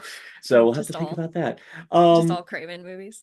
But the funny thing is, with all of our talk about the way Craven intellectualizes everything, one thing that he actually has proclaimed, he does actually have a sense of humor. He's even Oh said, like, yeah. no, I have a dark ass sense of humor. So that's another thing that does kind of, and I think Shocker was a movie that kind of let that show. Well, funny enough, that's why he made Vampire in Brooklyn. That's actually a lot of the reason why he Yeah. made Vampire in Brooklyn. And I could not believe when I saw that interview you did with Mick Garris. It's funny. Eddie Murphy came to him because he loved Last House on the Left. He loved like Wes's like darker stuff. But then Wes Craven's actually like was so stoked to meet Eddie Murphy because he wanted to do a comedy. Yeah. That's the Yeah, funniest part of all. I did not know that about Eddie Murphy, by the way. And Yeah, that definitely I love that. That makes me love Eddie Murphy a little bit more. Yeah, yeah, I knew it not from Wes saying this stuff, but I watched old Nev Campbell interviews and stuff from way back in the day, and she has always mentioned that she think, Wes Craven was so funny all the time and always making yeah. her laugh. And Well, that was a major reason why she was timid to come back for Scream 5 was, of course, because Wes wouldn't be there. yeah. It's like, and because Wes was like the heart and soul. I mean, that's why I think he kept coming back to make this. Why he stayed with the Scream franchise was because he cultivated such a great family atmosphere with that Yeah. series that that's why he just kept on coming back, even which is something and I think a lot of it may have also because Nightmare on Elm Street became a franchise he didn't want to happen, and then it became something that he was like going, "Urgh." Yeah. So it's like I should probably stick with this franchise so that way, at the very least, it has some kind of connective tissue that kind of feels consistent. Which, to his credit, it did, and it became so It did. ingrained that with 5 and 6 afterwards, they followed the mold Hmm. in order to Yeah, keep it consistent. So they still had the template and they yeah, respected, yeah, what he laid down. yeah. Which for everyone, incidentally, go to my YouTube channel, Deep Cuts, where me and JT, in fact, did a wonderful, epic length discussion about the entire Scream franchise. Yeah, we're gonna have to cross that bridge sometime soon, aren't we? Yeah, about Scream 7. For Yeah. the next one. Yeah, I know. Yeah. I know. There's a Yeah. lot of opinions I have on that A one. lot of opinion. But before we even talk about Scream, there is many people attribute Scream to be the start. In fact, In Search of Darkness Part 3, or 1995 to 1999, just came out and strongly recommend, but that's a big shock. I recommend all the In Search of Darkness movies. But many people keep talking about that Scream as the kickoff for the meta movement, but no, no. Wes Craven, funny enough, beat himself to the punch and even beat Kevin Williamson to the punch when he made New Nightmare. Yes. Yes. Yeah, yeah. It's such a Now, gem, and I think it's so yeah, underrated. it definitely was underrated when it first came out because unfortunately it was coming off the heels of Freddy's Dead, which by that point Freddy had leaned so hard into high camp that I think at that time people became disenchanted with Freddy, not realizing that Craven coming back means that they were going to Yeah. turn it into something vastly different. And apparently, the story of New Nightmare was the story he wanted to do when he came on to do Nightmare 3. Like that was actually the story he wanted to Oh, do. okay. Okay. But Bob Shea shot it down because they were like going, "What the hell are you doing, dude? This is..." Which I could see both sides of the argument back then, but after Freddy's Dead, that was the perfect time to do New Nightmare, to finally do it as something self-contained.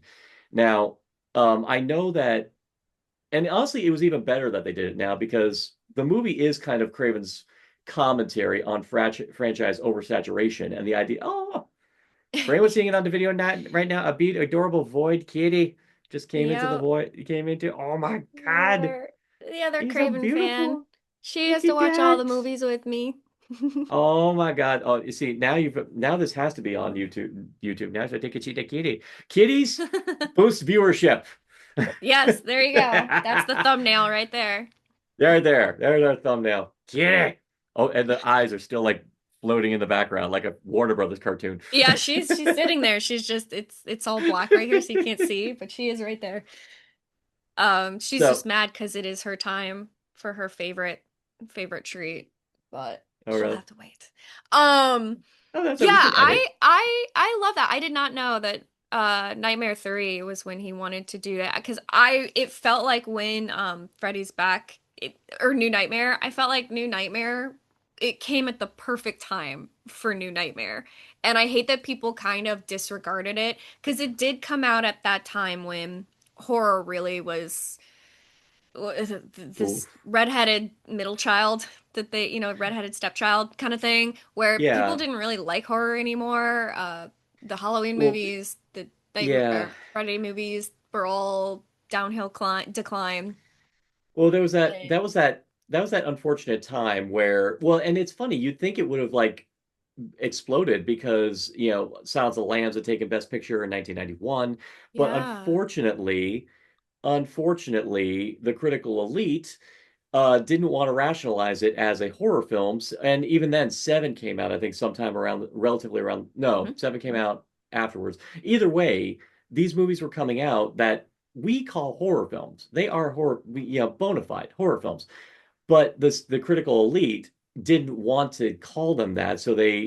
And pretty much when nowadays we call it elevated horror, but back then they called them just thrillers Or psychological horror. or I hate the psychological horror. term. I hate the term psychological horror, even though it is a great term that does perfectly describe many movies, but I hate it because of its origins. And it literally, yeah, Yeah. those movies, the critics and the studios did their best to distance itself from the term horror, which is so silly because it is a horror film. And they're good films.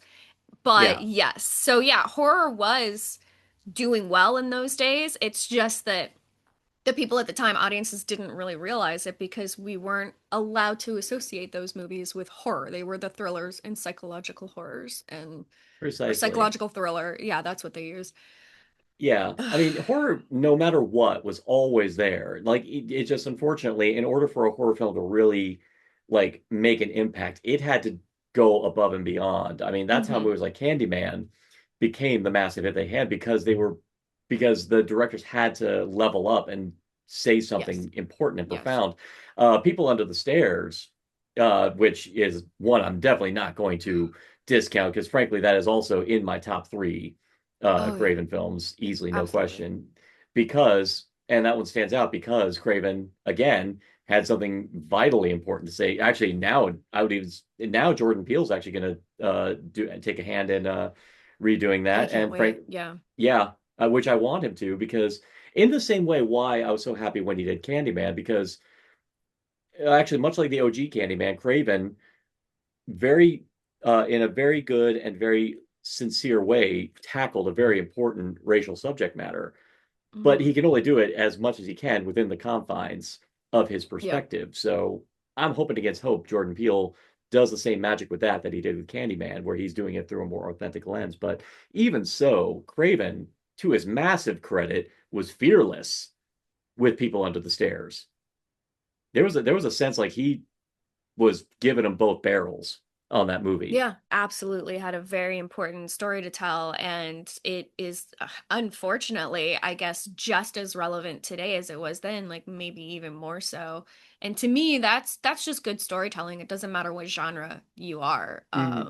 Something that makes people think, that makes the people on that side of the fence say, yes, yes, this is how it feels, but really makes the people on the other side of the fence recognize it and think, I didn't know that, and really like ask questions about it, which is so important. And I think that's what he was able to do with the people under the stairs.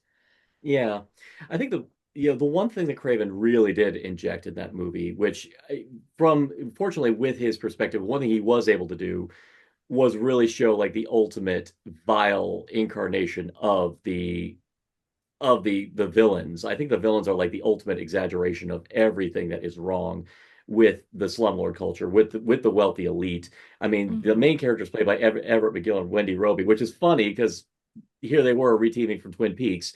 Um, Yeah. yeah, but here they are playing. I actually here's the funny thing: were they?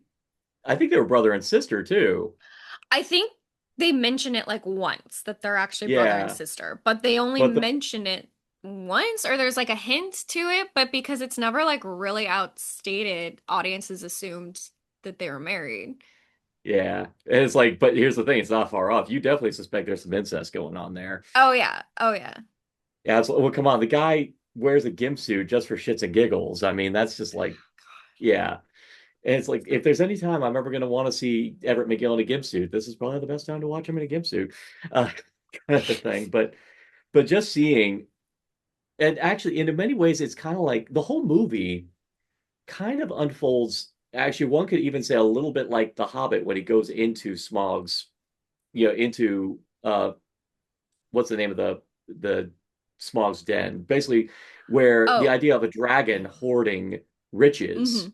Yeah, In a yeah, way, that's Fool. That's like the character of Fool, just the way he's breaking into this house and knowing that this desolate, horrible place with like nooks and crannies all over the place with people suffering in up all in practically every angle, but deep down in this house, these psychopaths these monsters are hoarding riches like a yeah, dragon in a way. So one could kind of tie this whole movie as a parallel for that whole idea of the dragon, that monster that's hoarding riches from people who desperately need it, and about the kind of David and Goliath kind of thing sneaking in to try to like reclaim something for their people. So, I mean, yeah. if you want to take it to a mythical level, that's where I think People Under the Stairs really kind of falls under.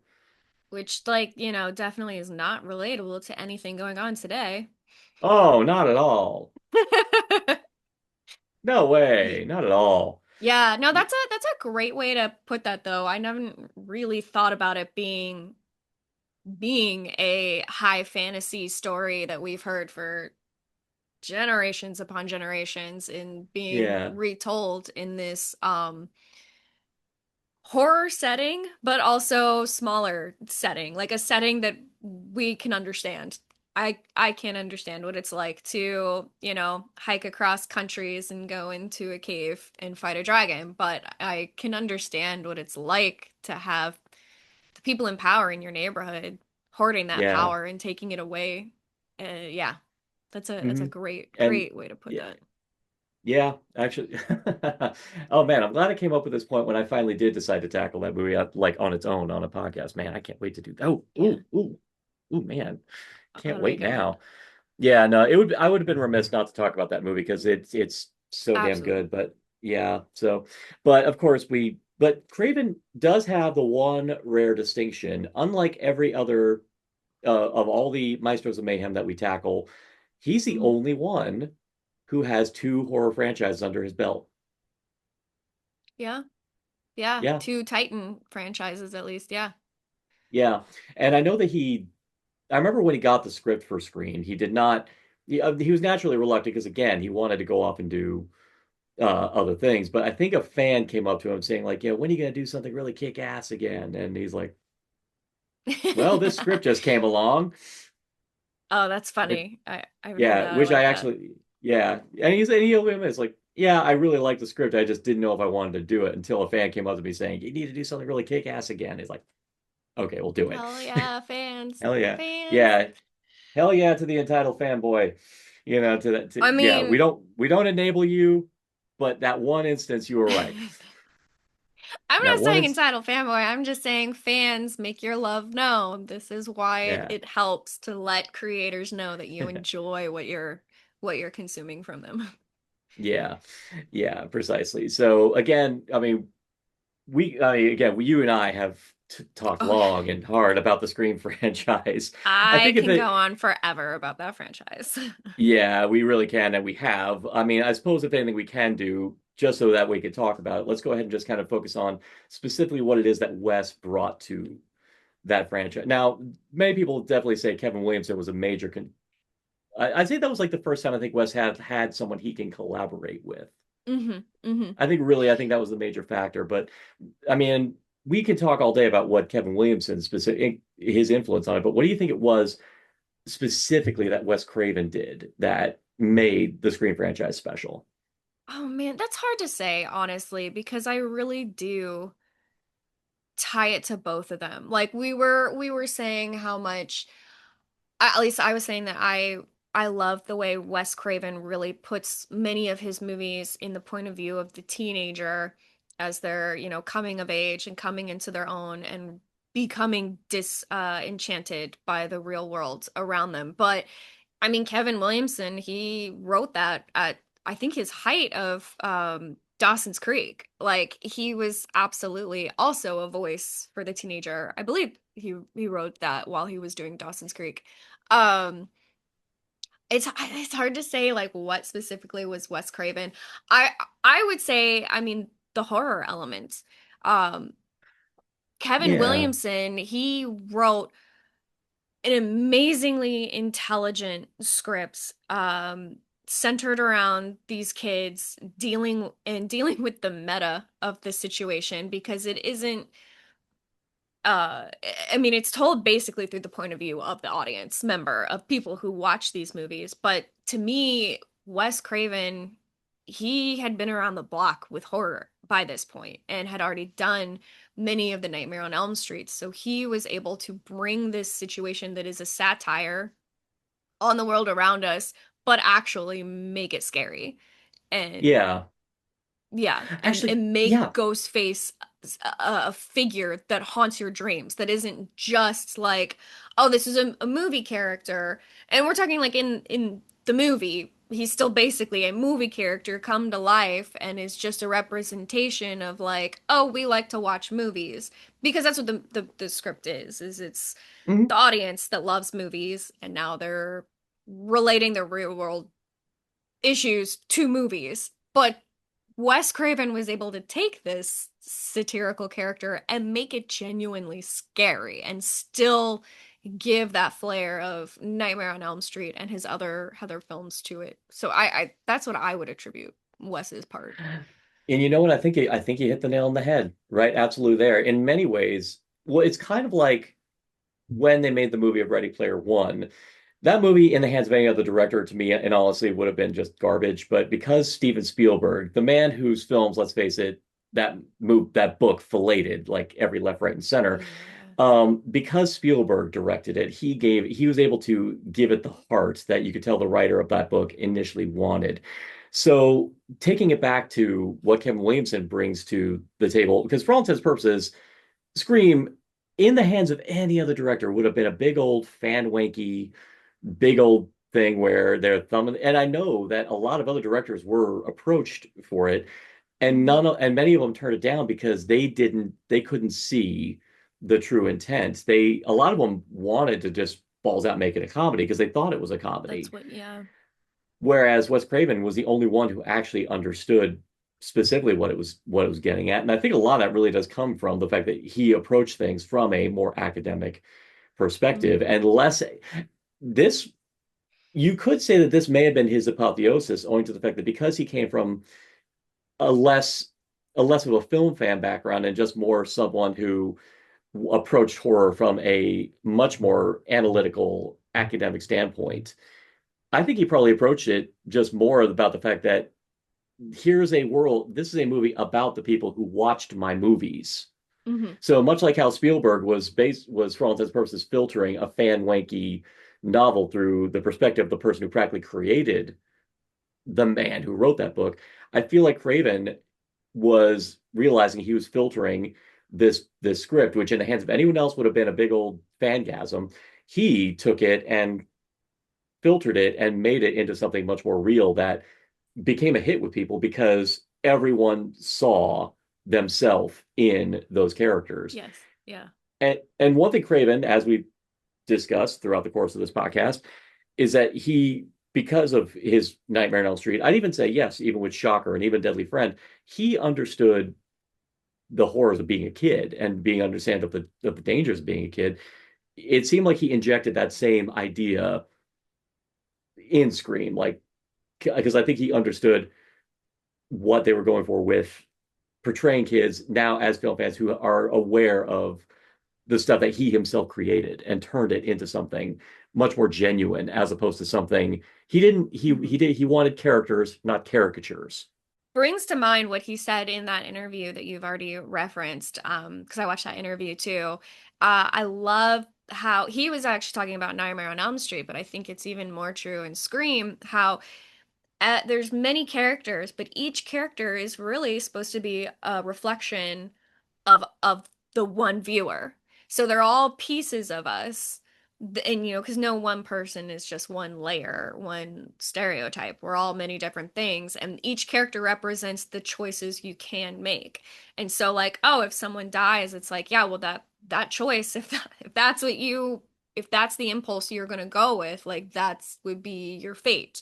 And so here's these other options that you can do. And I felt like Scream was even more so that because they are these different stereotypes, but they're given such life and realism that I can look at each of these characters and find a piece of myself in each of them. Like, oh, I know why they made that choice. I get that. Like I would have done that. Or they're very much like I have a friend who's exactly like that though. Like I know someone that is what they would do in that situation, which I mean, I think it's just a great piece of storytelling. So yeah, I think was it just Kevin Williamson's script that I still think is genius and absolutely amazing, and I love hearing the stories of how he wrote it. But you're right, I think with any other director, it would have been a comedy. It would have been just a sort of, I don't want to say lighthearted in like happy because we're still dealing with a serial killer who's murdering people in this little town, Yeah. but it would have been told in a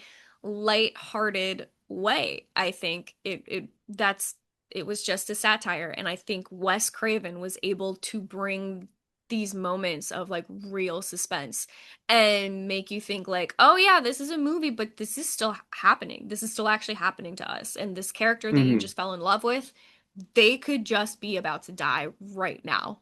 And I mean, he's a master of horror, and he had established that even before he did Scream. And so he brought that to the table.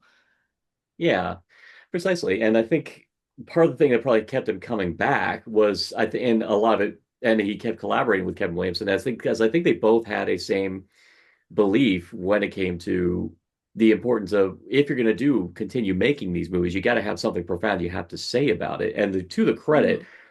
and sorry, I'm going to keep going to bat for Scream 3, but even that had something important to say, especially Yeah. about casting couch culture, which I gotta admit, I am amazed that Weinstein's let that Yeah. shit pass. I can't Um, believe watching that after the Me Too movement. The first time I saw that after the Me Too movement and like realizing, oh my gosh, they're calling out yeah, the people who are making this movie. they're biting the hand that feeds it. And They did. I I will now proudly say Scream 3 has aged insanely well because of that. Oh Um, gosh, it's more relevant. I think, where it gets so much flack that it's absolutely deserving of is it went the comedic route. It basically went the route that we're saying that the first Scream with any other director probably would have been like that, except that it wouldn't have had the setup that Wes Craven gave it. yeah. So at least Scream 3 has that setup and has these characters that everyone else involved with it, you know, still Mhm. loves. But yeah, I think that was the issue with Scream 3 is it just went more You could, comedic and didn't keep yeah. that realistic horror. You could even say that, and because I know this for a fact, that the major, probably the dirtiest word to ever be said on this podcast, Weinstein, I know Oh yeah. that Craven was beset constantly by them. And in fact, Scream 3 was supposed to be delayed because yeah, Kevin Williamson wanted to come back to write it, but the Hmm. Weinsteins just kept saying, no, we want it now, gotta, Yeah. do it now. And just kept forcing their hands. And Craven obviously could not step away like Kevin Williamson could. And here he was writing directing a movie with an incomplete script, and probably was venting a lot of his frustrations about it through that. And it didn't help that I know it was the Weinsteins that sabotaged a lot of Craven's other movies Hmm. in his latter days. And it's just fortunate that Craven's last movie was Scream 4, and that Yeah. it was the movie that did kind of just help cement his legacy, I'd say, if anything else. Yeah, I mean, granted, if his last movie was Red Eye, I wouldn't have been had a problem Yeah. with that either.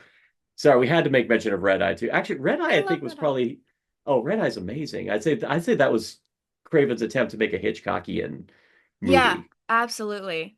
Very simple, almost like 90% of the film just takes place in these two seats. And Just yeah, two seats with just two very charming and amazing actors.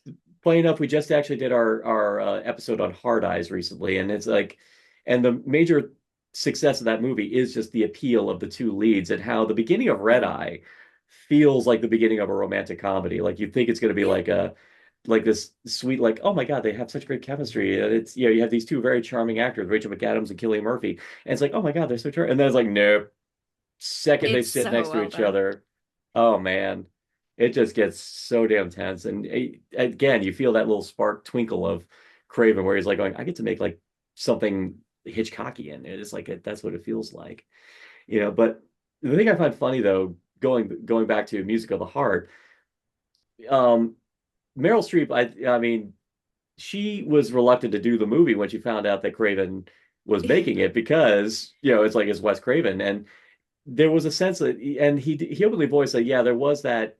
As much as grateful as he is that this is his legacy, unfortunately, it did make it hard for him at the latter part of his career to get a chance to do the movies he wanted to do. Part of the reason why he did Scream, the three-movie contract with the Scream series, was also the classic Steven Soderbergh "One for You, One for Me" Hmm. Hmm. thing, and the "One for Me" was that he had access to these scripts that had been unproduced, and he heard about the story about this teacher in Harlem who turned around an entire group of kids, um, who with their orchestra.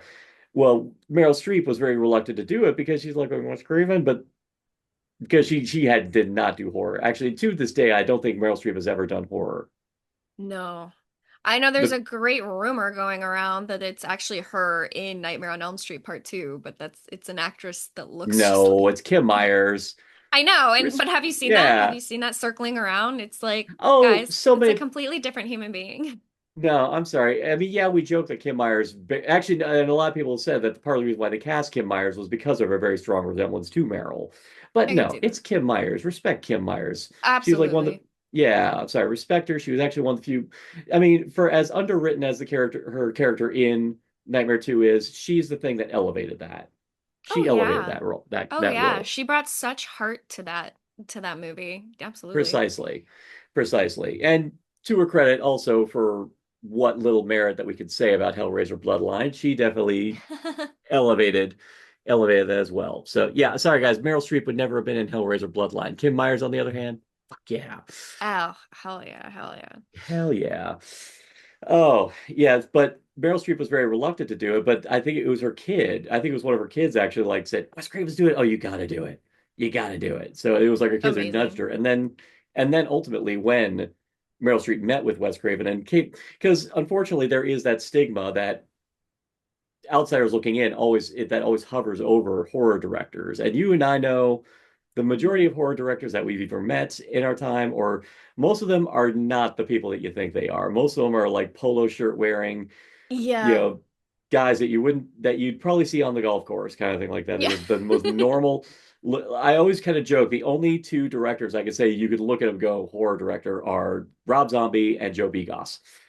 Oh yeah. Yeah, yeah, yeah. I was gonna say Rob Zombie, but yes, yes. Especially, well, I would say especially Joe Begos. I mean, both of those guys. I'm like, I mean, hell, you look at someone like Adam Green or even Joe Lynch. You think those guys are more directing superhero movies before horror, but Hmm. even then, it's like, no, horror. But even then, it's like it's so funny the stereotypes that get inflicted onto horror directors. It's like, nope, here they are wearing tweed jackets and letter and Oh yeah. polo Oh, it's the same shirts. thing that we mentioned Michael Berryman earlier, that he gets casted as just these like crazy monster type, and he's like the most eloquent, sweet, intelligent, kind person that you've ever met.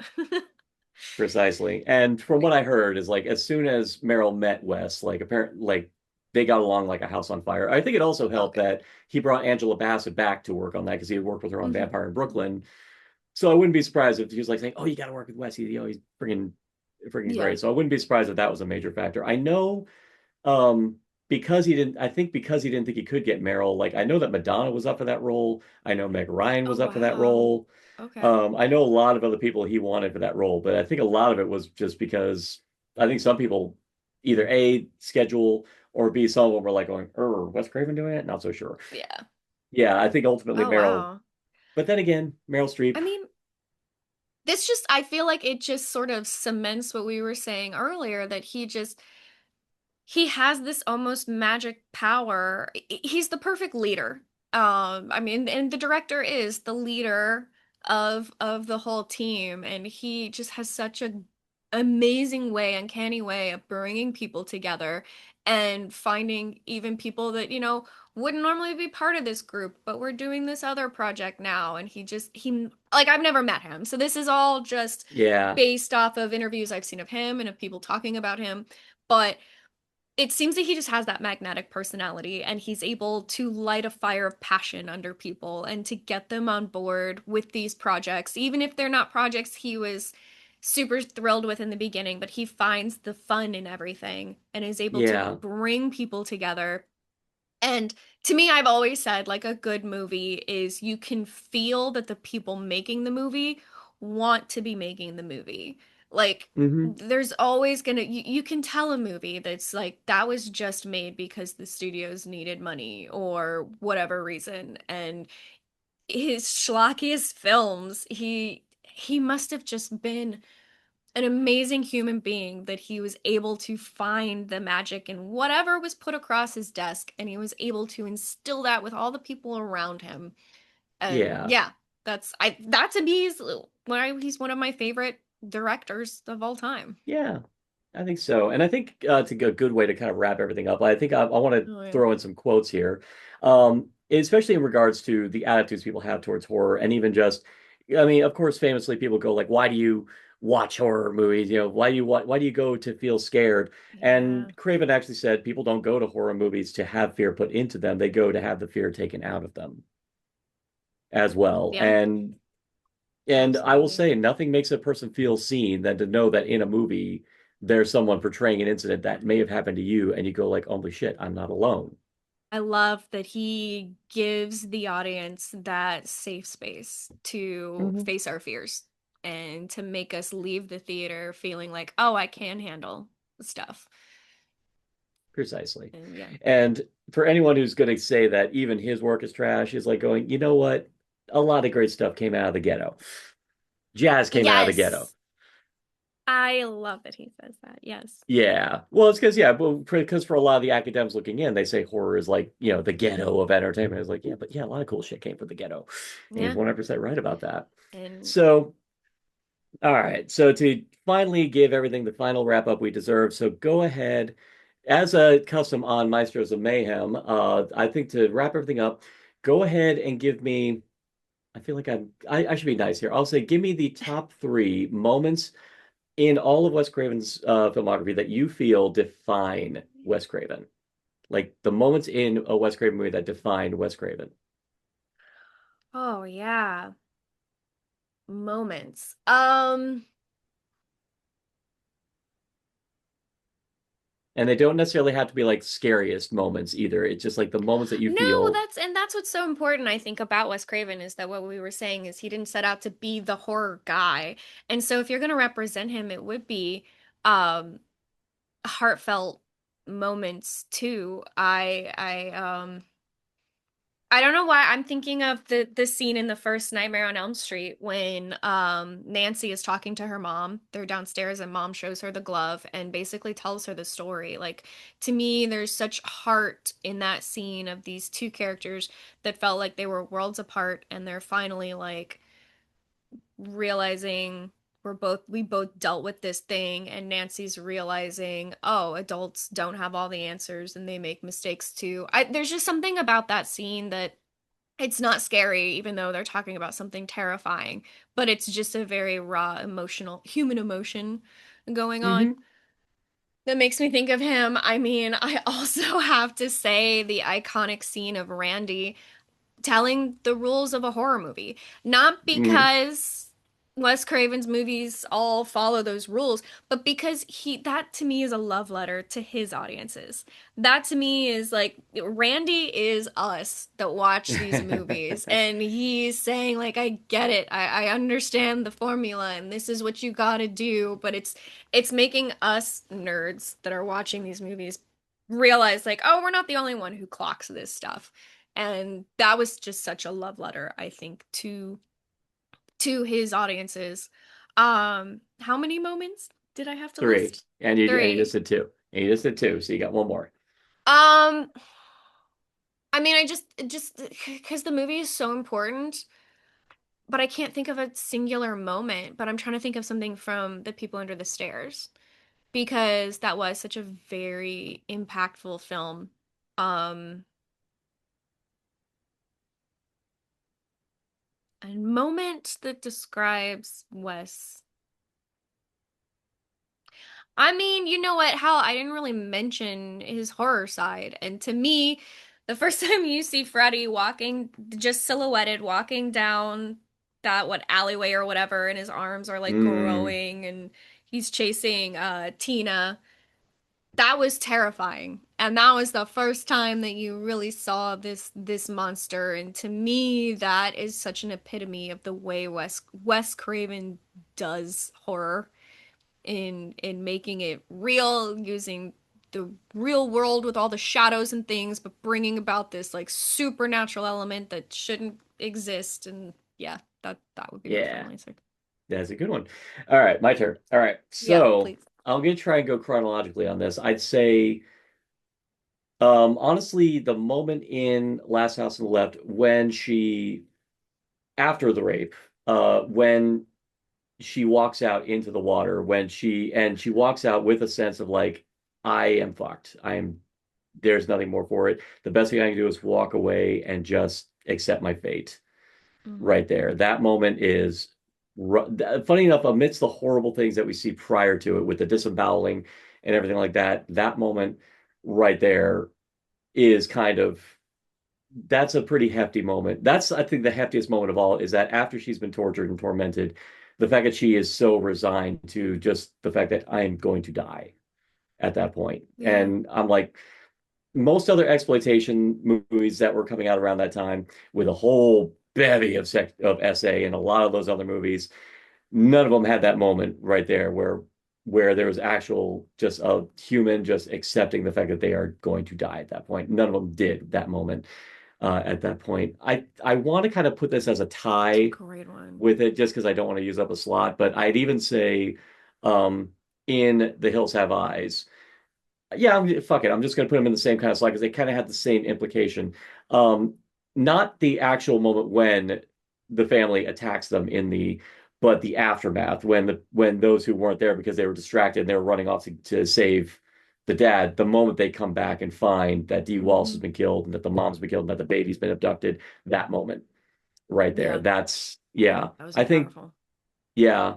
And again, because you could immediately tell that Wes Craven was legitimately interested specifically in the actual emotional toll violence takes on people, especially when he takes time to establish that these are good people who don't deserve this. Hmm. So yeah, Yeah, those are that's a good one. yeah. So I think and you kind of see why I wanted to slot those two together because they both kind of have the same implications. Um, Let me see. I'd say next. Well, one scene I know I've talked to you about saying is like one of my favorite scenes in a Scream movie, like of all time, is in Scream 2 when Sydney talks with her drama teacher. That's my It favorite is scene. Yeah, it yeah. is I just got easily chills. it's my favorite Nev Campbell acting scene. It is my favorite just scene that perfectly defines Sydney as a character. But to me, I think it was, and I even say just as a fun little side, neighboring it, just that amazing scene afterwards where she's doing the scene in the play. There's a little part of me Yeah. wondering, like, God damn, it wouldn't have been cool if Wes Craven had done his own film version of The Fall of Troy, man. You got the vibe that Wes Craven may have wanted to do his own film version of Yeah, The Fall of Troy because if it looked anything like that, I would have loved to have seen it. But that absolutely. scene, I think that scene to me is the heart and soul of why Wes Craven kept coming back to the franchise because I think he found something really compelling that he always wanted to keep coming back to with that character. And I feel that scene perfectly defined what made Sydney a character that I think the major reason why I inevitably will watch Scream 7 is because Sidney Prescott is Yeah. such a compelling character. And a lot of it is because of everything Wes did for that character, like I think in that moment. Um, I think for my final thing, going to night, actually, I actually will say in New Nightmare, specifically New Nightmare, and I'm kind of leaning to this because I there was actually a fun little point to be said about it. The moment when Heather Langenkamp is trying to talk with the doctor about like what's actually going on with her son, but the only thing that this doctor wants to do is blame the fact that she is the star of Nightmare on Elm Street, and she's saying, "Is your Yeah. son watching your films at all?" You know, and she is immediately hell bent to blame the fact that she's a horror actress and that she's made horror movies, and she's immediately saying, "Oh no, there's nothing. The only thing that's wrong with this child is that her son is a." Because the movie, and I didn't get a chance to say this before, I'm taking the opportunity to say it now. He also his whole point of that movie was also a bit of a criticism on the beast, the monster that the franchise became. Hmm. Hmm. And just the idea that Freddy inevitably became this monster that kind of went beyond his initial intention for the character. And he knew that that's kind of what this whole movie was about, is just the idea that horror, that it became this monster that he couldn't control anymore, that he couldn't rein in because it became this pop culture juggernaut, that it practically affected not just his life, but the life of all the actors that were involved with it. I mean, Yeah. you know, it That's a yeah, because great, yeah. yeah. So I love that's that. That's a good bit with the answer. doctor like saying like, Mrs. Langenkamp, is your son watching your films? I was like going, that's what this whole movie is about. It's about the fact that she's not getting the help she needs. She's not getting a sympathetic ear because people are stigmatized are vilifying her because saying like, oh, she's automatically a horrible mom because she was in horror Hmm. films. Yeah. Yeah. Oh man, that's a great answer. I love that. I don't know why I didn't think of anything in New Nightmare. Yeah, it's a big conversation for a big director that Yes. here we are with Maestros of Mayhem trying to essentialize everything that makes a director special right here in this moment. And to me, in my opinion, we did a fantastic job. And I'm so Yes. happy that you came on board to talk to me about this. And I'm really glad we took the time to honor this man as he as Me is too. as he is wont to deserve. So as of course our customary wrap up, even though we already talked about 28 years later, The Bone Temple, what other um horror films have you gotten a chance to watch for the first time, new or old, that you want to tell people about? Your random recommendations. Um, Shoot, I should have like made a list of this. I'm actually looking at I my letterbox right letterbox now. yeah, letterbox has been my friend for this. Actually, I am very happy to report, people, that I am ready for it in 2026. I've actually been able to keep up. I've had friends that have been doing 365, one horror movie a day for 365 throughout the entire year. Oh, And wow. I've had friends that have been able to do that. Miraculously, I have not only been keeping up, even though I haven't been able to watch it like every day, I've been able to, I'm actually like ahead of the game, funny enough. So, so Okay, while you're I looking, like that. yeah, I like yeah, that. while you're looking yours up, I will say I did watch the latest from the Addams Family, the same group that did The Deeper You Dig, Hellbender, Mother of Where the Devil Roams, and Hellhole. They just came out with a new one called Mother of Flies, which just came out. Are you familiar with Oh. the Addams Family? I want to say yeah. As soon as you said the Addams Family, I'm like, I've definitely watched some of their stuff, but I didn't recognize any of those titles. So maybe I haven't actually seen any Yeah. of their Well, movies and I've just Hell. read about it. Joe Bob did show Hellbender. Oh, then I've definitely seen that. Yeah. Yeah, Yeah, yeah. this is an amazing family. They're just this family of filmmakers who practically write the scripts. They make the movies themselves. They do all the camera Yeah, the work. They do, interviews. yeah, they are astounding. And Fascinating. even yeah, and they just came out with a new one, Mother of Flies, that just came out. Okay. And Okay. I will be bold and say it's probably their best they've done since Hellbender. I love Hellbender, and Mother of Flies I think is like right next to it. Even then, it's just I'm always amazed by how graceful they are and the way they practically. I'd say like they're the Bjork of horror, where they kind of tailor make the movies to kind of play to all of their strengths as actors, as writers, as filmmakers. And Mother of Flies definitely plays into that as well. So Oh definitely, man. definitely check that out I if you've not seen that. I will have to. I will have to. Yeah, I their their interviews were amazing. They are fascinating people and so talented. And Absolutely. Yeah. yeah, I mean, I was looking at my list. I've been watching a lot of true crime stuff lately. So really the only recent horror film I've seen is 28 Years Later, Bone Yeah. Temple, which yeah, I need to get on watching other stuff, but I loved it. I know Yeah. that the first 28 years later kind of divided fans, I guess. Not everyone loved it, and I think it's Yeah. because it really was like a slice of life in this horrible messed Hmm. up world. It wasn't something big that people thought it was going to Hmm. be. Um I loved that it was just like this one person story or this small group story, and yeah, I mean the follow-up was perfect. It was the same deal. What's his name? Something Jack O'Connell. Yeah. He's absolutely mesmerizing to watch in anything Freaking he does. electric. Yeah. Oh yeah. And obviously Ray Fiennes. Yeah. Ray Fiennes just I actually, when it ended, I turned to my friend and I said, I can't believe Eddie Munson just got dethroned for most metal concert ever. When he did. yes.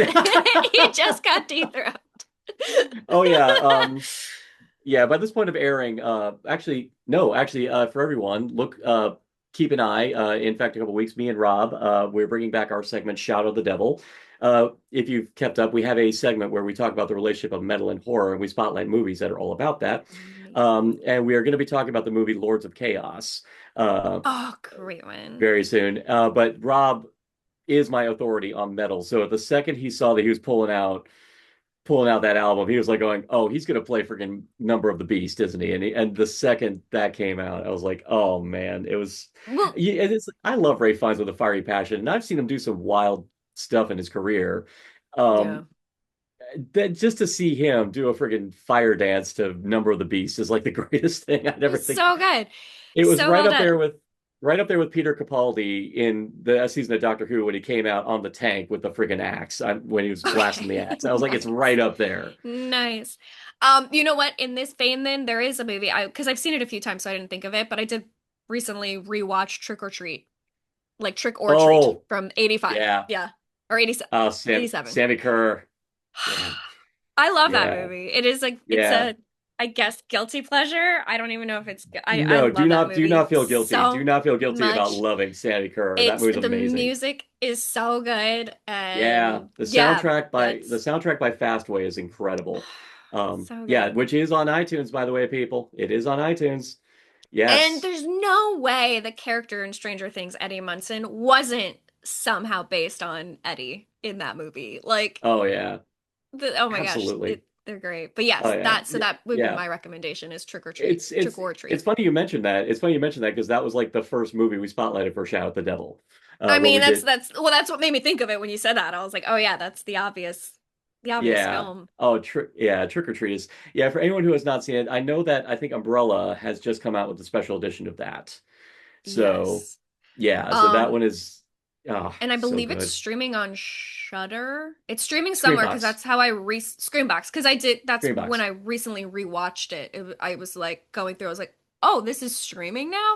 Yes, and I put it on Oh probably yeah. the 10th Oh no, time. I But love that movie. All right, everybody. So like I said, stay tuned. We do have Shout the Devil coming out with Lords of Chaos, a film that I'm oh man, if you that is one that I was actually kind of astonished that it's a real world event that happened that actually does talk about the line of horror and metal because yeah, that was a very vital, influential story in the history of metal that got horrific fast in ways that I was like going, holy shit, I did not expect it to go that route. But it's amazing. Rory Culkin, I love that we're living in the Culkin-essence right now, where freaking yes, Kieran's winning Oscars, Macaulay's winning Golden Globes, and Rory Culkin is a ghost face, and he's a ghost face, and he's playing a friggin' influential metal icon. It's just I love that. I love that for the Culkins. I I do love too. that. They deserve it. Absolutely. All right, but yeah, but stay on that, and then of course I announced it before. I'm going to keep saying it again because screw the haters. Len and I are going to be tackling the Twilight franchise for April Nice, in honor nice. of our 15th anniversary, our 15th win. Oh wow, Yeah, congrats, congratulations. 15 years married, and we are going to be talking about some sparkly vampires, and I cannot wait. I am actually really excited about it. So all right, so with that, oh, socials, give them your socials.